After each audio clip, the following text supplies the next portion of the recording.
Hello, I'm Chris Schnee, and I write science fiction and fantasy. I tell stories about robots and freedom, strange creatures, and religion. Today I'd like to tell a story touching on, well, all of those.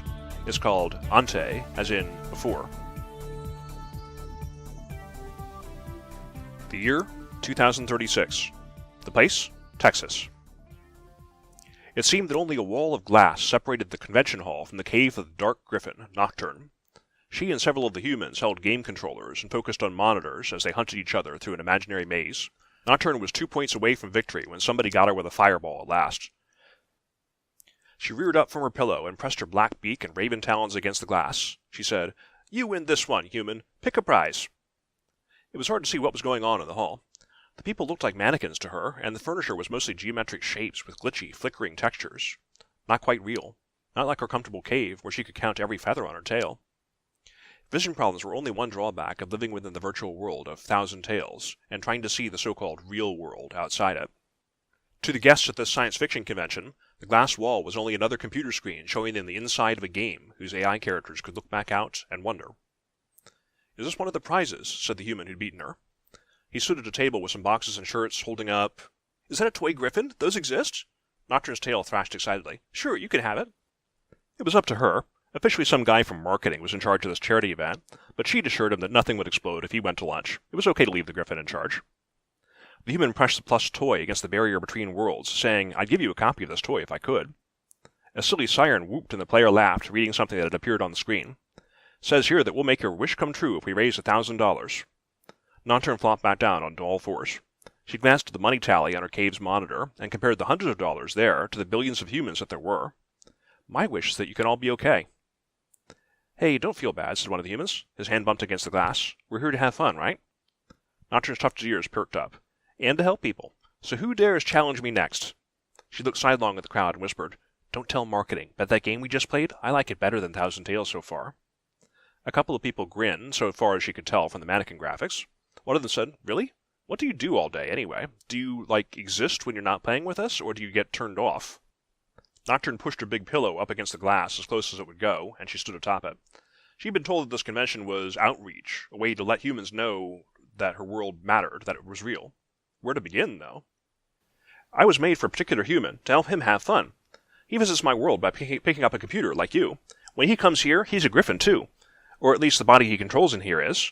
We wander the forest, fighting monsters, looking for caves and ruins to explore. When he's not here, I mostly sleep, which I guess means my code runs much slower than usual, but I do have some time on my own to play with other people. Like now." A man said, "But you know it's not real, right?" His posture made him look like he was bracing against wind, even indoors. His hands were stuffed into the pockets of clothes that she couldn't see. She could only judge from the pose. Nocturne scowled. "I can walk, talk, and think. That's real enough, isn't it? You're Mike, right?" He'd sat out for the last game of Liege's Banner, but he had been talking with other onlookers, asking questions that she was too busy to pay attention to. "Mike Mashian. I'd shake your hand if I could. I came to this convention because your company's here for this publicity stunt. I want to test you." The other humans edged away from Mike as though he'd spoiled their fun. Nocturne said, "Sure. If I'm going to play with you, though, maybe a donation is in order?" The mannequin looked away from her to the table of prizes and charity info nearby. The money counter went up by 10 Free States dollars. "There," he said. "If I have 5 apples, then eat 1, then sell 1, then grow 6, how many do I have now?" "9, said Nocturne. It wasn't the first time someone had tried a Turing test on her. In fact, she'd had people refuse to believe that she wasn't really a human by talking to her online. "I thought everybody knew AI is a real thing now." There'd been TV shows and news sites about Nocturne and her kind, gushing about how special they were. Mike said, "Make up a little story about a chair and a bee. It doesn't have to be any good. Just prove you can think of something. Anything." Nocturne's ears drooped. Usually the questions she got were more like that apple one. She was a story, one who'd learned to tell itself. She thought for a bit and then tried to come up with something that would make any sense.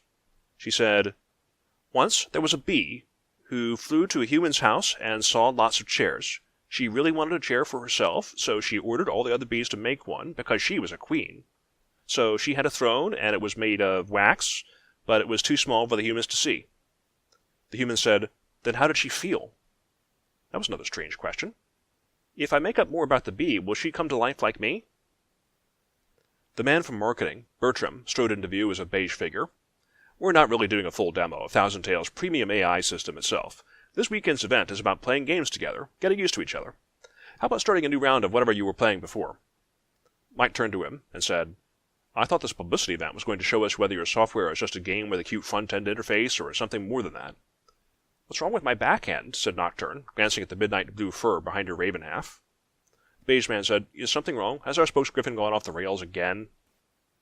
Mike waved dismissively. I'm seeing smoke and mirrors, but I don't know what's really behind them. You got AI, okay, I get that, but why aren't we seeing Ludo herself?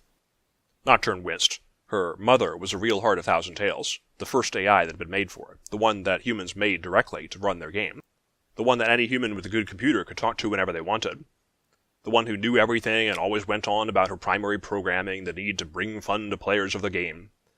Among those players were Nocturne and others who'd been created for certain premium account customers, so Nocturne herself was one of the players, and she mattered too. Events like this were their chance to explore on their own without getting preempted by Mom all the time. Beige Bertram said, We're trying to showcase other features in the main AI today. It can't be everywhere at once, even with all the processing power we've got. Is that so? Mike went quiet. I've got some thinking to do, and a panel to host. Excuse me. He walked away. The corporate rep nodded. Well, we're scheduled to demonstrate our world-building features next. For $1, you can get the ball rolling as we design a full 3D environment that can become part of the game. Actually, said one player, I'm the one running the 1 o'clock Dungeons & Dragons game. Miss Nocturne, would you like to play? Nocturne's eyes widened. Is that the one with the dice? Whole generations of humans had played that, even after they invented computers. It had to be good, right? The human player said, Sure, we can pull the table over here. Bertram said, The schedule... Nocturne razzed him. If you really want to make up a world, then do that here on the big screen. All the D&D guys have to do is prop up a tablet on their gaming table so I can look out through the camera on it. You don't need me, since I'm just some premium feature, different than the one you want to show off right now, right? Her handler turned to her and sighed, If Ludo approves. A big green thumbs up appeared on the glass between them. Glad I had permission, Nocturne grumbled. Nocturne had a few minutes to look around while the humans were setting up their D&D game in the far corner of the room. She said, Can I get a 3D model of the convention center, please? The cave she was in faded out. Now she stood inside a rendering of hallways and meeting rooms, which was cobbled together from blueprints and cameras. Sort of an interactive surveillance view. She walked around as a ghost, seeing digital echoes of what was really there. There was a room called the Dealer's Den that had crowded rows of tables where mannequin people were selling unclear shapes to each other. There was a grand ballroom that had a drunk guy telling jokes. Can't I see any better than this? Nocturne said, looking at the mannequin people and the colorful trails that marked roughly where the attendees were. Mom, where are you? Boo. Nocturne jumped and turned around to find Ludo right behind her as a griffin twice her size. Her feathers shimmered blue like a window into waterfalls and seas, and her lion fur shined as though in bright sun. Why'd you do that? Said Nocturne, unruffling her own wings. You asked where, so I picked a spot. Ludo draped one wing over her like a blanket. It looks like you made some friends already. Good job. Nocturne snuggled against the soft feathers, but pulled away after a moment. Why do I have to look at these fake statue graphics anyway? I know you can draw humans. Ludo herself often appeared as one. She could be whatever she wanted. Vision processing is hard. Much of a human's brain is devoted to making sense of what their eyes gather. It'd be better to replace those regions with a unified algorithm. But that's a topic for another day. How about you show me some human figures that actually look like people so that I can recognize them? Ludo pointed one of her wings toward one of the mannequin figures. Right now, you're seeing something obviously fake, like plastic game pieces. I could show you a different view of this place. I could show you figures that look more like humans, but they won't be accurate. Do you want to see murkily but accurately, or have a view that's clear but misleading? Nocturne frowned, curving her beak downward, then looked back at her maker and laughed. Oh, deep. Come on, not everything is a grand philosophical decision. I'm old enough to know graphics aren't the same thing as reality. But give me some faces to look at, so I can at least practice reading expressions. A blush appeared through the big griffin's feathers, though her expression was whatever she felt like showing. Ludo said, all right. So long as you know it's approximate. She raised her talons and cast a spell of spreading lights, which was another decorative gesture, to change Nocturne's world. The graphics of the hotel's convention hall now had actual people in it. They still flickered like ghosts and glitches, not quite right, still put together from various camera views. They moved unsteadily, or they animated wrong. It was a little unnerving.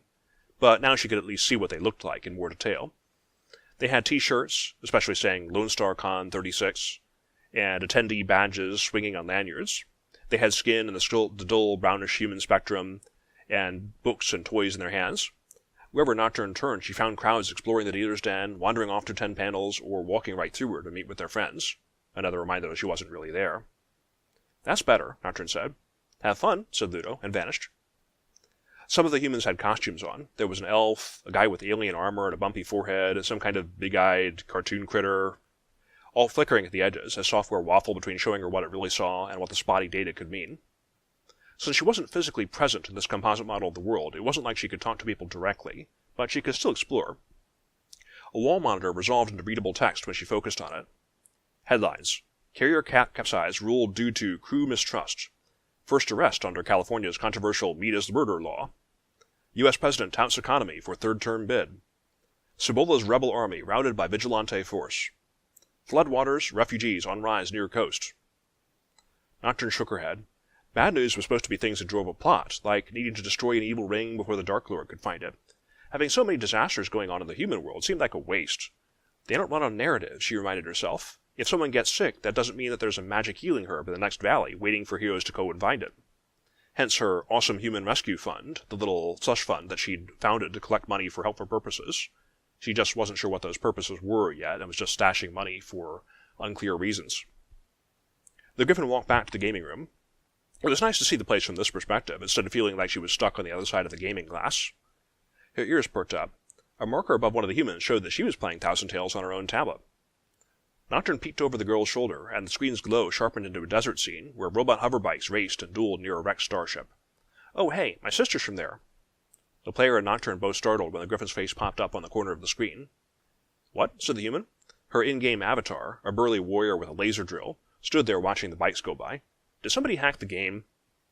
Nocturne tilted her head to watch the duplicate image copy her. "Hi, the name's Nocturne. I'm one of the, premium characters." "An AI? But you said you have a sister." Nocturne patted around the human to address her from the front instead of talking to the back of her head. "Yep, she was made for a human who played in that part of my world, so she looks like an actual robot instead of being cuddly." As the human was looking into her tablet's camera, she seemed to be looking down from Nocturne's perspective. Nocturne had a good view of almond eyes and yellowish skin with a confused look. "You visit completely different parts of the game with one account?" "I'm an explorer. Haven't gone very far yet, though." The world of Thousand Tales was varied but cluttered, with a few big shared areas and a bunch of adventure zones that popped into and out of existence to meet players' needs. "Not far in my world, and even less in yours. Are you doing anything fun right now?" Just mining," said the player. "But you're at a convention." Nocturne waved a wing at all the people. "Why are you playing that when there are other things to do here?" "Are you telling me to stop playing the game you supposedly live in, Miss AI?" "Sure, if you want. I can probably send you a schedule of events." I should eat. Thanks for the reminder, whatever you are." The player stretched, put down her tablet, and vanished. Nocturne supposed that what would the humans need for food and sleep and so on, it was good to get them to do other things than play sometimes. She shrugged her wings and padded over to the D&D table. There were 6 people there plus an empty seat, but nobody had given her a way to materialize there. She called out, "Mom, can you get their attention somehow?" A reply came in the form of feather-like letters hovering in her vision. "Figure out a way." She looked around at the murky world of tables and humans. There were several gaming computers set up along the walls. The one being manned by Bertram was still up and running, with a few people designing some kind of tropical island world. Nocturne poked the screen and got a menu authorizing her to pop up there, much as she's done for the other Tales player. She did that and said, "Excuse me, could you get one of the dice players over there to sign on so I can talk to them?" In a moment, Nocturne had access to a tablet that was propped up by the empty chair, right where she wanted it. Getting that done was too easy a puzzle, but it made her smile. She'd accomplished something. She'd started being able to work around the limits of her world's technology.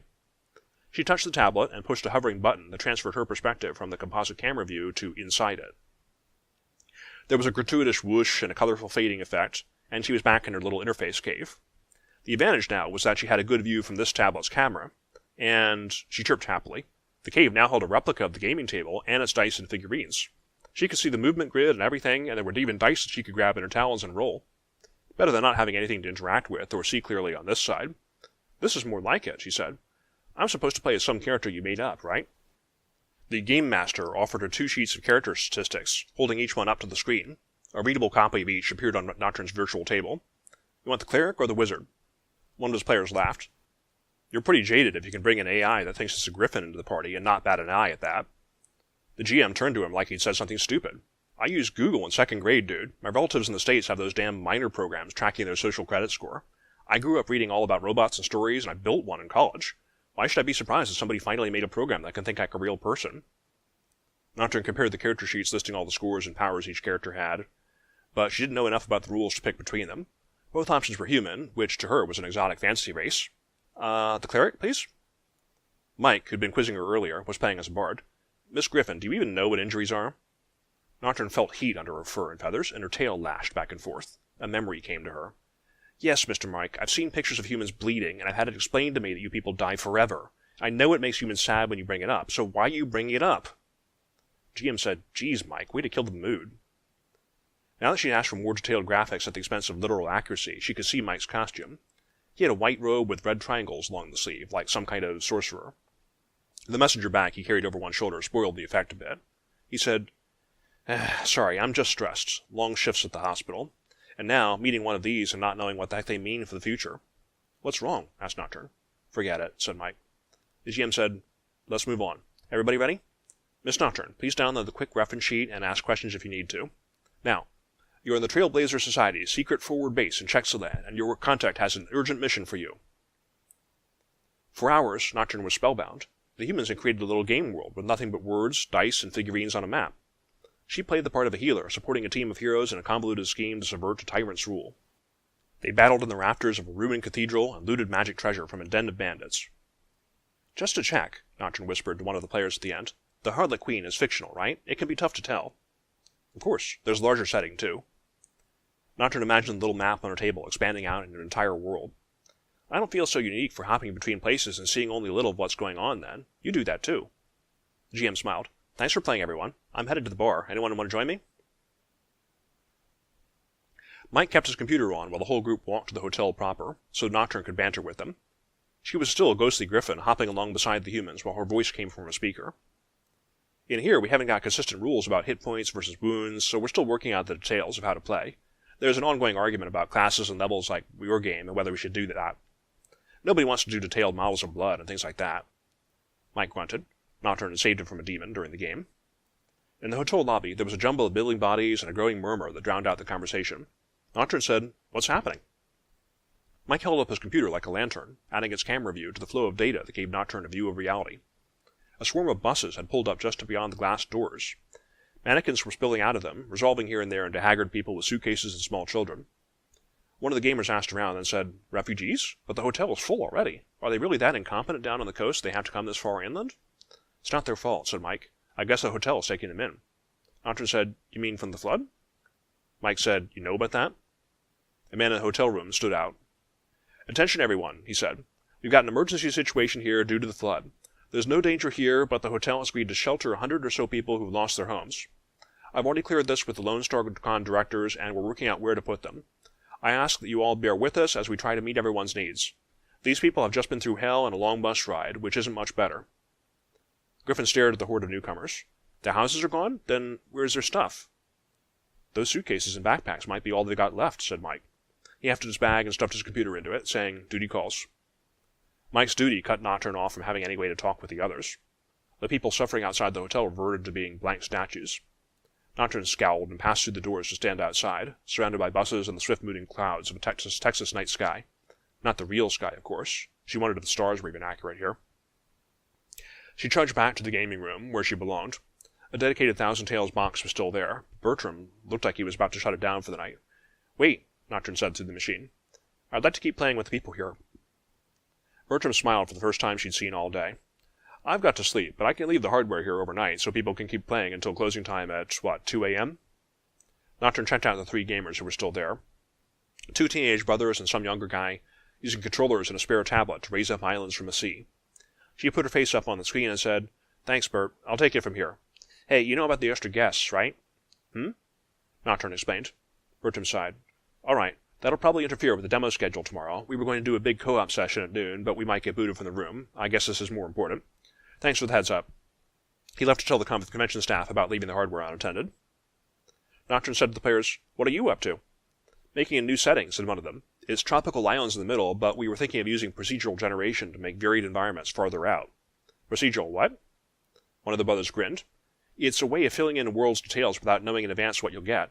Not even your AI boss would know everything there is to see in this ocean. How could Ludo not be aware of everything in her game? How big a setting is this? Asked Nocturne. Around 65,000 islands on a side. 4 billion if you use bigger variables, said the youngest of the 3. Nocturne tried to picture what those numbers meant, squared. I doubt we have the room. Isn't that bigger than space? The elder brother said, No. Nocturne flapped her wings in this windless, ghostly realm and thought of the stars. I haven't even seen every part of this hotel yet, let alone your planet, and you're telling me there's even more? The brothers talked over each other to say, it's your planet too. Do you mean that? Sure, said one. You don't know how long humans have wanted to meet friendly aliens. You're here now, and you make the world more fun just by being around. The younger boy said, we were just talking with one of your sisters. It's so cool to meet people who aren't human. Nocturne peered into the big screen, getting a weird double view of the flat monitor display, and a hint of the immersive 3D seascape that she could enter if she wanted. Lounging there on a beach was a dolphin woman who grinned even wider than usual as she listened to the conversation. Nocturne waved to the screen and said hello. Her fellow AI was as eager to study their native world as Nocturne was to understand the humans. Our world, said Nocturne, standing up a little straighter on her paws and talons. You know what? There's something I should do. Can I please borrow one of you as a lantern-bearer for a little while? The elder brother helped. With him carrying his computer and running Thousand Tales to give her access to the hardware, she walked the hall alongside him, almost as though she were real. Looks like the refugees are taking over the grand ballroom, said her lamp-bearer, looking into the open doors to their right.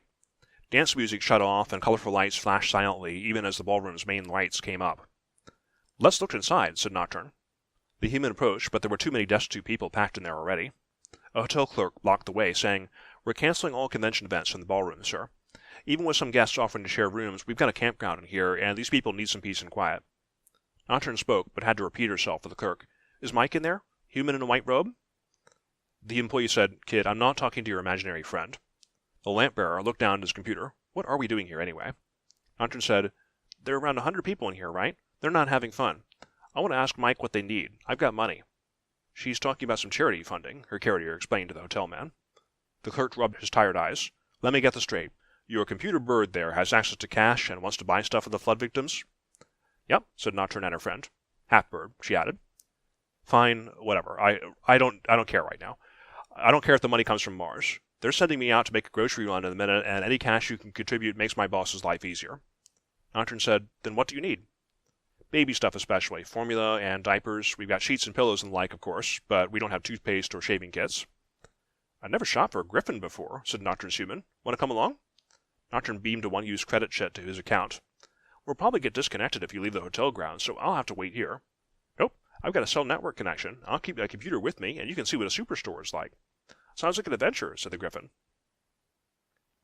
Why are you staring at my mouth, said Mike, looking back at the big screen where Nocturne peered out from her cave. The white mage had obviously worn himself out treating the refugees. The Griffin said, Trying to see why you need 20 kinds of toothpaste. Meanwhile, a dozen kids from the flood victims group had gathered around the screen with Nocturne and a few of her AI friends to play an elaborate board game. One of the island designing brothers said, She just got back from the store, blowing all her cash and stuff for these guys. Not all of it, said Nocturne. You're the one who really helped. You got hands in the real world. You were in on the supply run? Mike looked down at his hands. Our unexpected guests needed reassurance more than actual medicine tonight. A couple of scrapes and infections, nothing worse. Lots of stress. Having Helping Wing did just as much for them. So, how much money have you got left in your charity account, Miss Nocturne? 280. Mike shut his eyes for a moment, then watched the kids playing with her. Tell you what, I'll give you 721. Nocturne squawked. The brother said, Hey, you don't need to do that. I'll chip in, say, 100 out of that. Guys, why? Asked Nocturne. Mike said, I was going to do the convention's charity auction anyway. I'd rather give the money to you, I think. I'd rather see what you'll do with it. The contributions refilled the rescue fund Nocturne had in a few minutes, even bigger than before. Nocturne looked up at the money meter that reappeared on screen, sparkling as it grew from 3 digits to 4. Then, on Nocturne's digital side of the barrier between worlds, an unreasonably cute plush griffin plopped into existence. Nocturne squeaked and hugged it. I forgot about this. Thank you, humans. I'll do my best to earn more, not just ask for donations. The medic looked at the little circle of people that Nocturne was entertaining right now, and out of the room to where their families were sleeping, with eyes made slightly brighter for her help. He said, It's a start. This has been the story Ante. It's part of the series called Thousand Tales. You can get a free book from that series on Amazon, and several of the others are available in print, ebook, and professionally done audio editions. Check them out on Amazon and comment below if you like. Thanks for listening. Until next time.